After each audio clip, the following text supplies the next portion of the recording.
Hey guys, so I don't know if my voice is just getting softer each video, but at some point I might need to start talking a little more loudly, a little louder.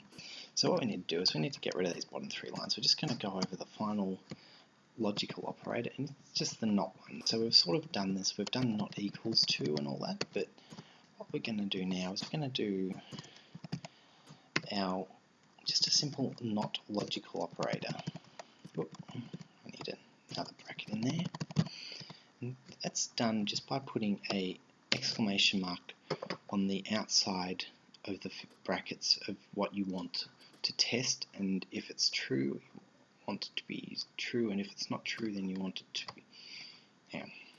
So basically, if this equation in here is true, then it's going to return a false because we don't want it to be true.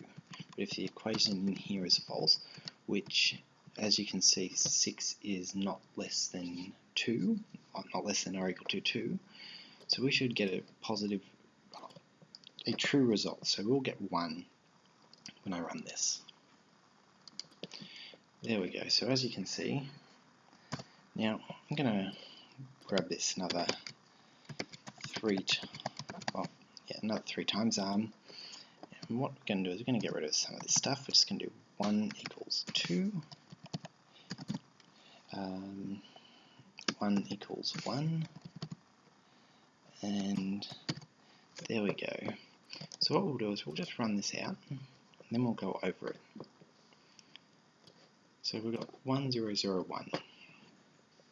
Now we've already been over the first one, and that's true because x is not less than y.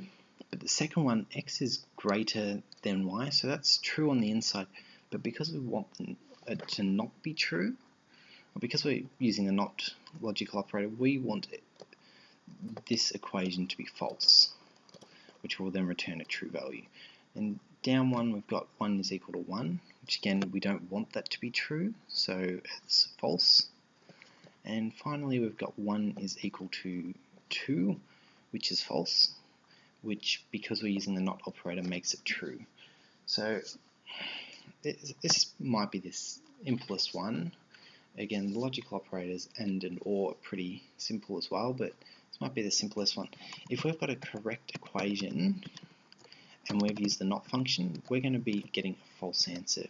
If we've got an incorrect equation and a not value, we're going to get a true answer. So it's basically multiplication. If you have negative, actually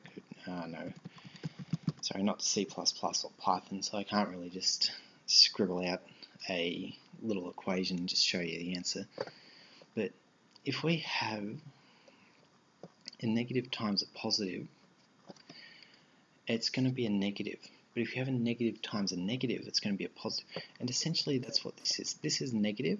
Like, let's just think of this as a negative. This is another negative. And we're just timesing those two together, so it turns it into a positive.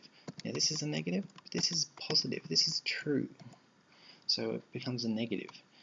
This is true again, and this is false. So you times it together and it returns a false. And this is false, and this is false. Which means, well, again, negative and negative. So double negative is equal to positive. It's sort of like 2 wrongs equal a right, or 2 wrongs make a right, or something. So anyway, thanks for watching. Remember to like and subscribe, and I'll see you guys next time.